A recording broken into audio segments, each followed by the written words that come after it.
Hello.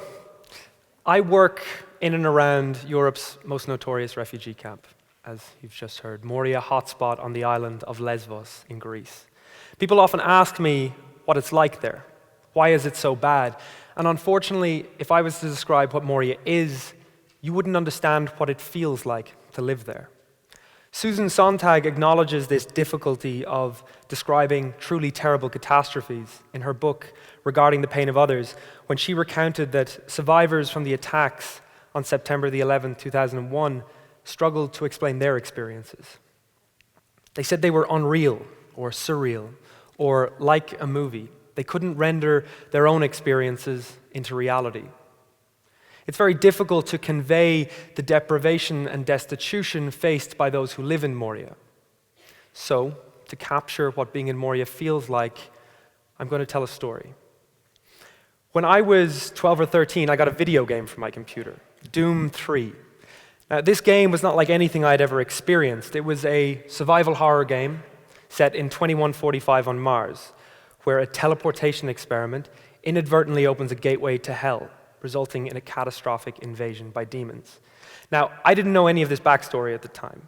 All I knew was that the character that I played had a gun, and lots of demons were trying to kill me. The scenario was horrifying. The lighting was poor and intermittent. The scenes would go dark with just faint red lighting to guide me. There were bright flashes from electrical boards short-circuiting and sparks flying.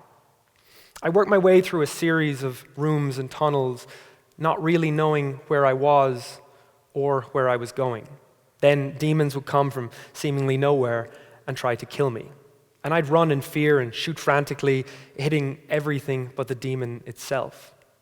It was utterly terrifying, and I remember after I had killed one of these demons, I would just do nothing for 10 minutes, completely paralyzed by the fear that had consumed me. There was one problem: the game had no sound. But after about 3 weeks of playing, I realized it was just muted. I pressed the volume button, voila. I was excited by this. It had been frustrating me, as you can imagine, until I experienced the true horror of the game.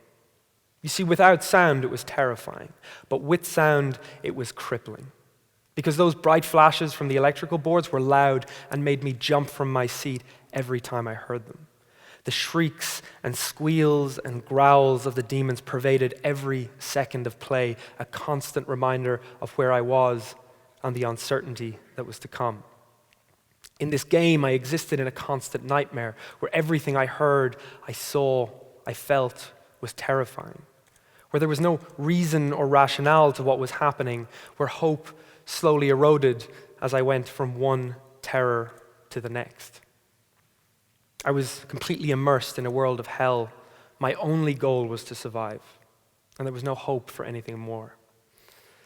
This is the experience of living in Moria refugee camp, an ongoing nightmare from which you can't escape, where everything you hear, you feel, you smell, you see is terrifying, a constant milieu of dread and despair and hopelessness, survival horror in every sense.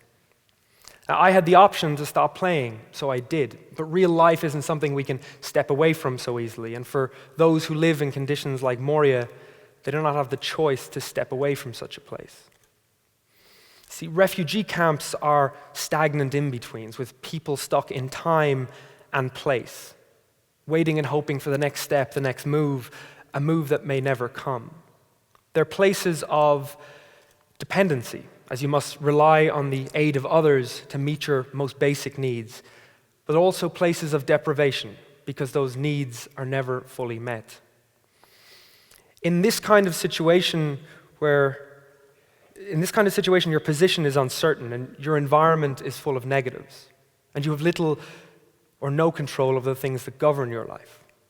How can you, as a rational person, see positives or any possibilities for what's in front of you? So, sometimes slowly, sometimes quickly, life's horizons collapse. You're turned away from believing that your life has value, that it has meaning, from believing that every day is a step towards your goals. Instead, you focus on survival, self-preservation, and your goals for the future become merely surviving the present. And there comes a point where you cross a threshold where there's no coming back from as a person in terms of who you are or what you want. Moria is what we refer to as a transit camp, a constant promise of moving on, a promise that fails to deliver for a long, long time. And if it does, it's often too late. So, what's the antidote to places like Moria? How do we support refugees whose agency over their lives has been taken away? I believe that the only way is to provide another environment, one of safety, a place where agency can be restored, where hope can be fostered, and where dreams for a brighter future can be rekindled. The environment that we are exposed to have the power to define how we live our lives by influencing the issues that we're forced to deal with. By altering our environment, we remove its power to control us. The antidote to the realities of Moria is to provide a positive environment, a safe place, somewhere we can laugh with friends and explore new possibilities. Education, broadly conceived, can create this place. It can deliver people from horrific places and put them, even just temporarily, in a place of normalcy, where the present does not contain horrors and the future is more than just getting through the day.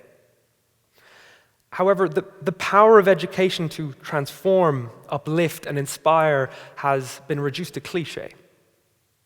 We've all heard that it's education that can deliver people from poverty, it's education that can empower communities.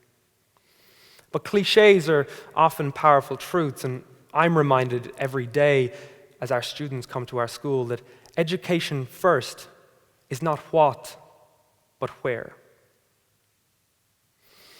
My organization, Better Days, works every day towards creating educational centers, creating these positive environments for refugee children. So what does it look like, and how do we achieve it? Education can be the most powerful vehicle for positive change. It can be because it is our environment that can induce positive change. Education is, when it works, a place to promote self-ownership over the lifelong project of creating one's life. So that's where we start, a positive environment. That is our foundation. We begin with a space, and from here we must cultivate an environment that promotes positive experiences, safety, and support. Now, before I continue, I need to lay some groundwork, because we are limited by the language of education, and also traditional understandings of what education and a school are. So let me explain what I don't mean by education. We cannot divide our school into groups and organizational structures. Classes split by age and subject, with strict schedules and allocated time slots, all the time funneling children towards assessment. This is not an educational principle, nor is it a pedagogical approach. As Sir Ken Robinson rightly points out, this is all in service to efficiency, which in itself is not bad, but in education it strips creativity, the very essence of what it should be about. We should not focus on what we believe as educators and humanitarians to be the most important disciplines for integration and success, and narrow our curriculum to focus on core subjects like Greek and English and math. We should not demonstrate our impact as a school by measuring across the narrowest of spectrums. We cannot focus on providing the narrowest idea of what education is. The practical realities of our school force us to confront certain educational orthodoxies. We can't apply traditional methods because we work with students from 20 different countries speaking 17 different languages. Our students range in academic ability from students who are 16 years old and have never had access to education before. They're pre-literate. To students who are just 12 and they already have 6 years of schooling behind them. We also cannot structure our school in this manner because many students, when they arrive in our classroom, are not ready to learn. You see, they're carrying baggage, traumas, fears both of the world and their surroundings, but also of education itself. School in humanitarian emergencies is also not compulsory.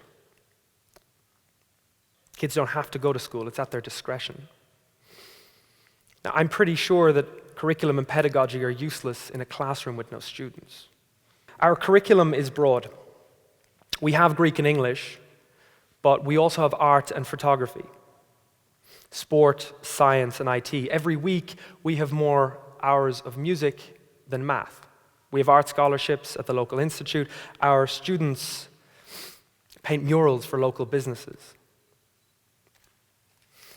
We work to individualize our curriculum to the highest degree possible, because the capital T truth is that education is about the individual flourishing, and we must create an environment where that is possible. Our school is built around the individual. It is built on the idea that if one life has breathed easier, then we have succeeded. Our school is not one success story. It's hundreds of individual successes every day. We understand that learning competencies are irrelevant without having the competency to learn, that before our students can learn critical skills for integration and success like Greek and math, they must be ready to learn. We understand that curriculum and pedagogy are so incredibly important, but without the right environment, they have little effect. That while assessment is critical to understanding progress, we cannot focus on this narrow definition of progress, which only serves to negate the passions and interests of our students and ignores the fears and traumas they carry with them. It ignores the context within which they live and the uncertainty they feel in every aspect of their past, their present, and their future. We understand that while educational success is measured systematically, these successes are only relevant at the level of the individual. That while our students' backgrounds will influence them, we are duty-bound to throw aside our preconceptions and the chains of history and encourage them to see a horizon of boundless possibilities. Our perceptions of a child's abilities and the labels we place on them are largely determined by what we see right now. Their socioeconomic status, the language they speak, their previous access to education, their nationality, the color of their skin, the unconscious biases that we hold. Our students have not had the easiest of journeys or been afforded the opportunities that we might expect, but we must believe in the infinite possibilities of every child, and we must inspire our children to believe in themselves. If we don't, we set children on a path defined by negative expectations for them and allow these lowly expectations to inform our children's perceptions of themselves. And in turn, we set them on a lifelong course of becoming someone else. As Oscar Wilde once wrote, if we do this, then they become echoes of someone else's music, an actor of a part that has not been written for them. The aim of life is self-development, to realize one's nature perfectly. That is what each of us is here for. My being here today discussing why education is important is unlikely. I was not a grade A student. In fact, my schooling spoke of a student who would go on to achieve very little. I was expelled from Montessori, which nobody knew was even possible.